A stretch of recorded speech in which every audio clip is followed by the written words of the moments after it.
On vient d'arriver sur la réserve naturelle de Mont-Bernanchon, c'est des bassins VNF et ici c'est une réserve ornithologique. Je vais te montrer les derniers aménagements qui ont été faits afin d'améliorer la quiétude au niveau des oiseaux et le confort des visiteurs. Allez viens. Là c'est la bouscarde de Séti, elle nous souhaite la bienvenue.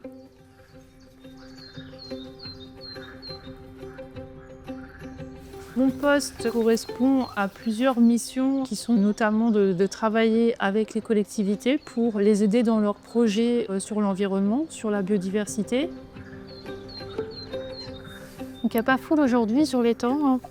Il y a surtout des phoques macroules qui sont en train de se nourrir. Et là-bas, c'est pareil, c'est un phoque aussi.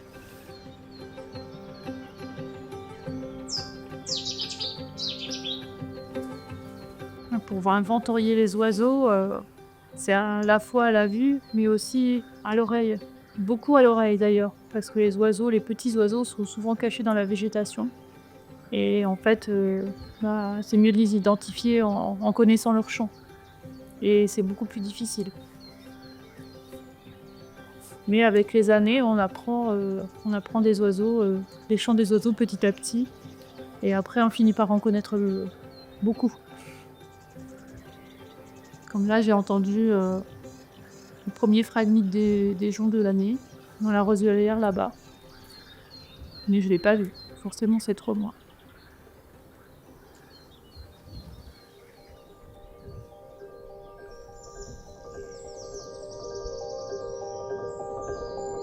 Il y a des traces de chevreuil.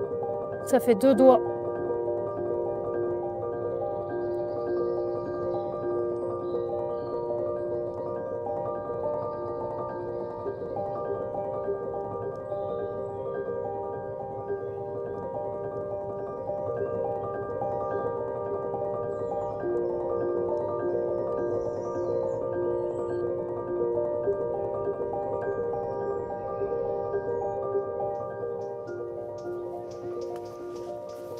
Il commence à avoir pas mal de fruits qui tombent au sol. On voit bien ici des noisettes. Et du coup, ça va faire des nouvelles pousses qui vont se développer au sol. Et une pépinière d'arbustes ou d'arbres qui va se développer. Et le jour où l'arbre mère sera malade ou disparaîtra ou sera cassé, c'est un autre arbre qui prendra le dessus sur les autres et qui viendra prendre sa place. Les arbres sont vraiment très connectés entre eux. Et quand il y en a un malade, les autres arbres viennent lui apporter du soutien. Viennent lui apporter des nutriments ou de l'eau. Voilà, il y a tout un réseau en fait souterrain d'entraide entre les arbres.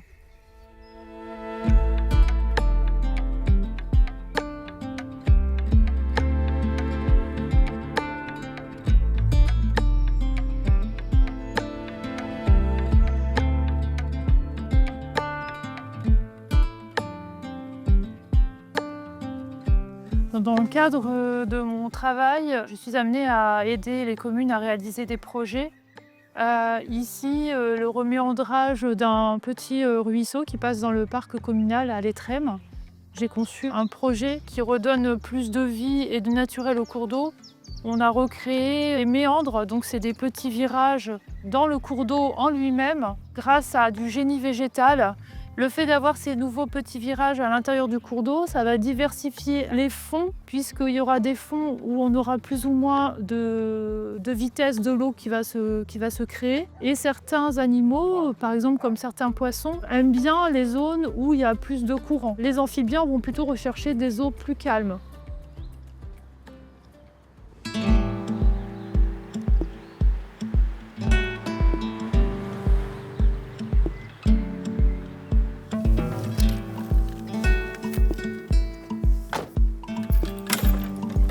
Ça s'est bien passé hier? Bon, c'est bien. Le travail de chargé de mission dans une association, c'est aussi faire de la sensibilisation auprès de tout type de public, aussi bien des élus, du grand public ou des enfants.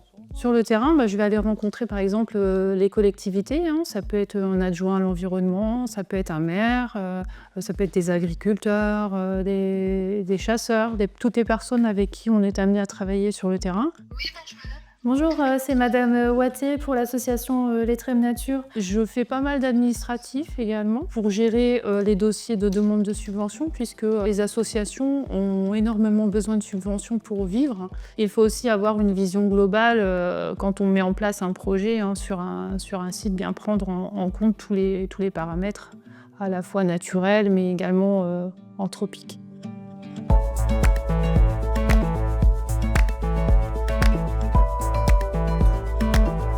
Ah bah moi j'aime bien aller sur le terrain, hein. C'est une chasse au trésor. On part toujours faire des inventaires avec l'espoir de trouver un trésor en quelque sorte. Une nouvelle espèce, une espèce très intéressante, une espèce rare. Voilà, c'est ça qui donne aussi la joie, l'énergie, la passion du métier. Puis des fois on a des mauvaises surprises. Les mauvaises surprises, c'est souvent les dépôts sauvages, par exemple. Ou quelqu'un qui est passé faucher une belle prairie fleurie, qui a tout ravagé. C'est toujours un peu les aléas du terrain.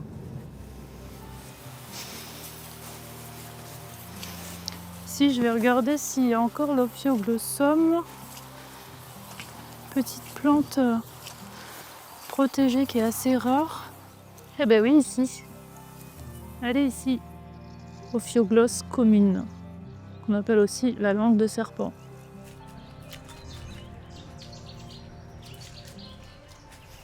On entend les grenouilles d'ailleurs. Il doit y en avoir un petit peu partout dans ces toutes petites flaques. Ouais. Donc c'est des jeunes grenouilles, des juvéniles de l'année dernière. Donc ils ne sont pas encore capables de se reproduire. Du coup, elles viennent se nourrir dans les toutes petites mares.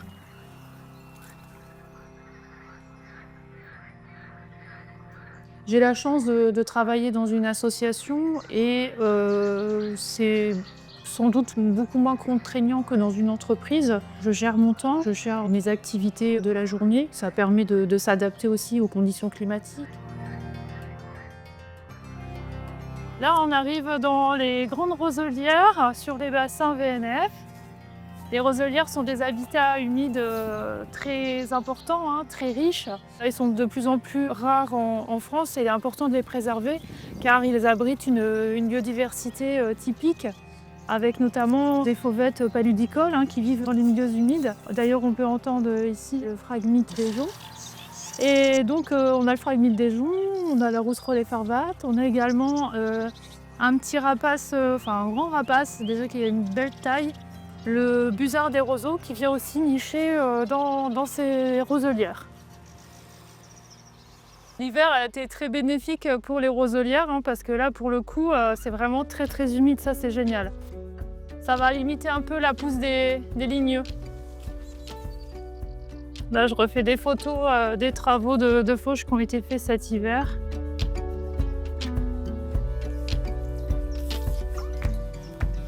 Déjà bien poussé là, des pieds dans l'eau. Regarde ici.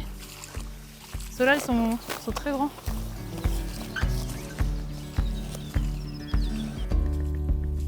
J'ai toujours aimé la nature depuis que je suis toute petite. Et je pense que c'est mes parents aussi qui m'ont fait aimer la nature. On habitait à la campagne et on allait souvent se promener dans les chemins, cueillir les fleurs, etc. Et ça a été ancré en moi en fait.